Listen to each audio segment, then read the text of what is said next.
Happy Friday, fellow runners. I've never felt so happy to say that. Man, what an unholy mess of a week this has been. Let's take you back in the Wayback Machine to last weekend.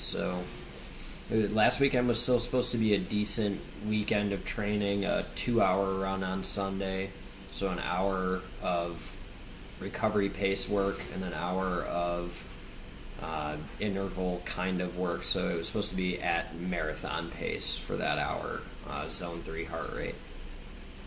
But to complicate things, I had to move. So we sold our house, and I spent all last week moving stuff because we were fortunate enough that we were able to start moving into our apartment the week before we had to be out of the house. And we also were able to start putting stuff into a storage unit. So luckily enough, I was able to get started early and get a jump on things. But it basically meant that I had, my entire life was get up early in the morning, get my training in, go to work, come home, pack, and start moving stuff, eat food at some point, and then go to bed. Wash, rinse, repeat all week. That was it. Then the weekend came, and it was crunch time. We had to be out. So spent all day Saturday moving stuff, and luckily enough, I only had one run I was supposed to do on Saturday, and it was just a 30-minute recovery run. So I did that at the end of the day, after we had been moving all day, and just took it easy. I didn't push the pace at all, and maybe that even helped me recover after the full day of moving. So I don't know, it's hard to say. And then Sunday comes around, and Sunday, as bad as Saturday was, Sunday was worse with the move, and I was supposed to get the 2-hour run in.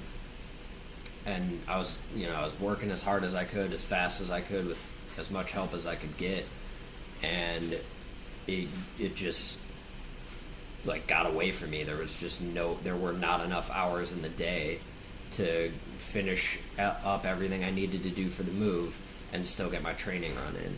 So around I think it was around 9 o'clock at night, I was kind of wrapping stuff up, and I was trying to motivate myself to go run. And it was, by the way, it was absolutely terrible weather.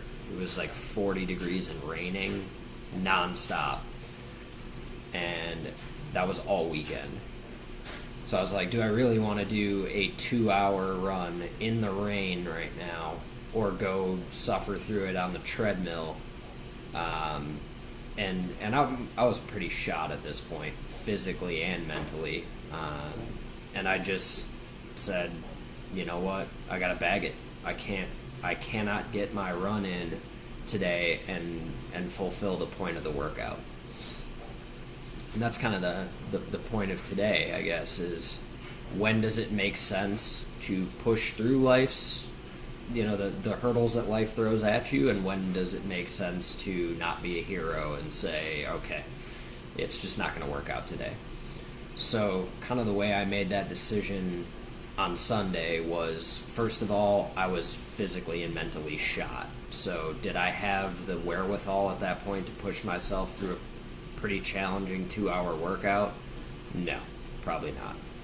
And second, the point of the workout is to stress your cardiovascular system and your legs to a certain extent, of running at the pace you're going to try to hold during the marathon for that last hour. Well, was I going to be able to do that after 2 full days of nonstop moving stuff?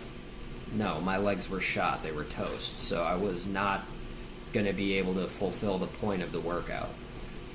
And to say nothing of my mental condition of being able to push myself for that amount of time. So basically I said, forget it, we'll do it tomorrow. Even though, it throws off my training plan a little bit, but not too bad.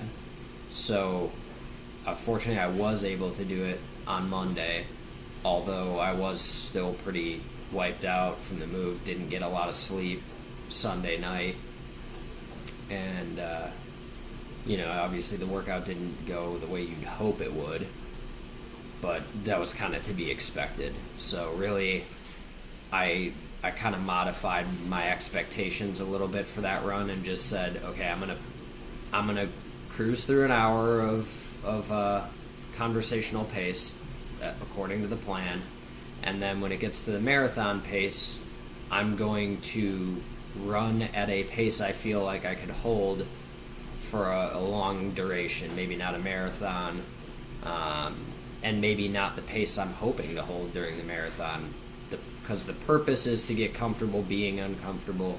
And I did that, and I cut the workout maybe 10, 15 minutes short. I think it was smart that I did. My legs were already very, very shot at the end of the workout. Probably the heaviest they've been at the end of any workout, including 20 milers. And to be fair, they've been pretty tired all week, so I don't know if I pushed it too far, especially because my taper really is kind of starting this week. Hopefully that doesn't come back to haunt me, but mentally I felt the need to get the workout in and not skip a long run. So I have another run exactly the same this Sunday. Hopefully it goes a little better now that I'm not going to spend all weekend moving, and just see. But that's life when you're training for a marathon. There are going to be times where life gets in the way of your training plan, and you've got to be adaptable to a certain extent. Obviously, if you can get your workout in and live up to the purpose of the workout, you want to try and do it. But you don't want to. The ultimate goal is to get to the race healthy, and you don't want to. If getting your workout in means taking a risk at injuring yourself or not recovering, it's probably better to try to reschedule it. And the overwhelming moral of the story is avoid moving if at all possible. It is miserable, especially when you're trying to move a house and family worth of stuff. I would compare it to like a car accident on the highway that just takes 2 weeks to play out. So like you see the divider coming at you, and it just takes 2 weeks for you to hit it, but you can't avoid it. That's what moving's like. Now obviously there's some comedic effect there. There are way worse problems to have. We're moving because we're building the house we ultimately want to have, and I feel pretty lucky to be able to say that. But it's still a miserable process. So that's it for today. Deuces.